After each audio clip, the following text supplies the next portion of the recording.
Hindrance in the development of SEL. Social اور emotional learning کی development میں کیا رکاوٹیں پیش آ سکتی ہیں؟ سب سے پہلے تو لو سوشو اکنامک اسٹیٹس ہے. جو بچے جب اسکول میں آتے ہیں اور ان کا جو فیملی بیک گراؤنڈ ہے وہ ٹربلڈ ہوتا ہے. For example if they belong to low socio economic status, so they come with certain problems, they come with certain personality issues. تو وہاں پر وہ social and emotional learning factors کو صحیح طور پہ سمجھ نہیں پاتے, because they are constantly grappling with so many issues, so many domestic issues, that teaching them to be social and emotional, that becomes a problem.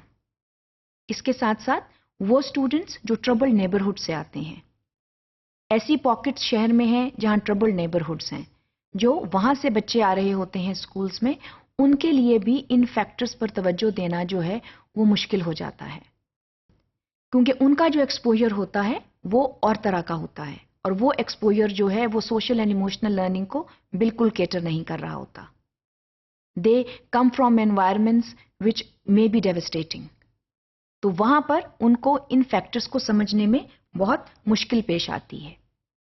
اس کے علاوہ جو ٹربلنگ فیکٹرز ہیں وہ پور لرننگ کلائمیٹ بھی ہو سکتا ہے, کہ کلاس روم میں جو لرننگ انوائرمنٹ ہے وہ کیا ہے. اف اٹ از پور, then of course it will not lead to the successful development of social and emotional learning. Suppose the factors are not enabling, the learning factors are not conducive to social and emotional development. ہو سکتا ہے ایک طالب علم کے ساتھ ایک ایسا بچہ بیٹھا ہو جو کسی ٹربل نیبرہڈ سے آیا ہے, اور وہ کانسٹنٹلی اس کو جو ہے وہ تنگ کر رہا ہے, یا فیکٹر بنا ہوا ہے کہ اس کی اپنی سوشل اور ایموشنل لرننگ جو ہے وہ نیچے سے نیچے جا رہی ہے. تو لرننگ انوائرمنٹ جو ہے اس کا بھی ایک بہت اہم کردار ہے سوشل اینڈ ایموشنل لرننگ کی ڈیولپمنٹ میں. اس کے ساتھ ساتھ بعض جو طالب علم ہیں ان کو ایگزام فوبیا ہوتا ہے. جو ہائی سٹیکس ٹیسٹنگ رجیمز ہوتی ہیں وہ بعض اوقات سوشل اینڈ ایموشنل لرننگ کو ڈیولپ نہیں کرنے دیتی. ہم نے یہ پہلے بھی بات کی تھی کہ جو اسکولز ہیں دے آر ایکڈیمکلی اورینٹڈ, اور وہاں پر گریڈز آر امپورٹنٹ.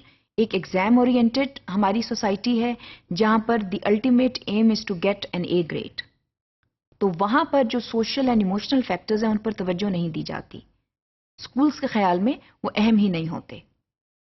تو جب ہائی سٹیکس ٹیسٹنگ رجیمز ہوتی ہیں, جب اسٹوڈنٹس کو یہ کہا جاتا ہے کہ اسکول کا کام صرف اور صرف آپ پڑھانا ہے اور آپ کی مدد کرنا ہے تاکہ آپ اچھے سکورز لے سکیں, تو وہاں پر یہ والی سکلز جو ہیں they again become victims of neglect. تو وہاں پر جو ہے اس چیز کی خاص ضرورت ہے کہ ہم ایک بیلنس رویے کے ساتھ چلیں. اس کے ساتھ ساتھ پور ٹیچنگ کنڈیشنز.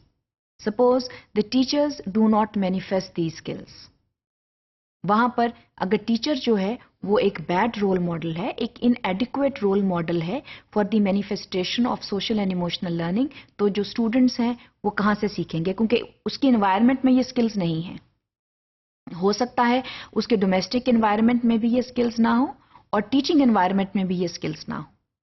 تو وہاں پر پھر اگر پور رول ماڈلنگ ہے تو لرننگ گراؤنڈ جو ہے وہ ویک ہوتا چلا جاتا ہے.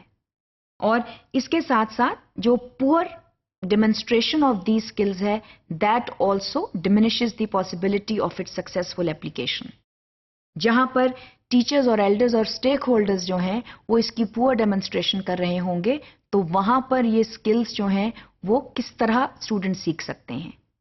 سو in order for these skills to manifest themselves, it is important for the stakeholders to demonstrate them well before students. It is important for the teacher to have an adequate demonstration of this skill. First of all, to do good teaching and at the same time demonstrate social and emotional skills so students have a learning ground.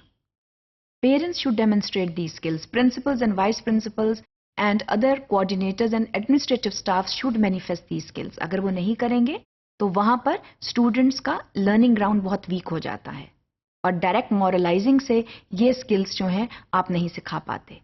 اس کی demonstration ضروری ہے, اس کو indirectly بتانا ضروری ہے. For example through role please ہم ان کو سکھا سکتے ہیں. تو جہاں پر ہم ان چیزوں کا استعمال نہیں کریں گے وہاں ان کا سیکھنا جو ہے وہ مشکل ہو جاتا ہے.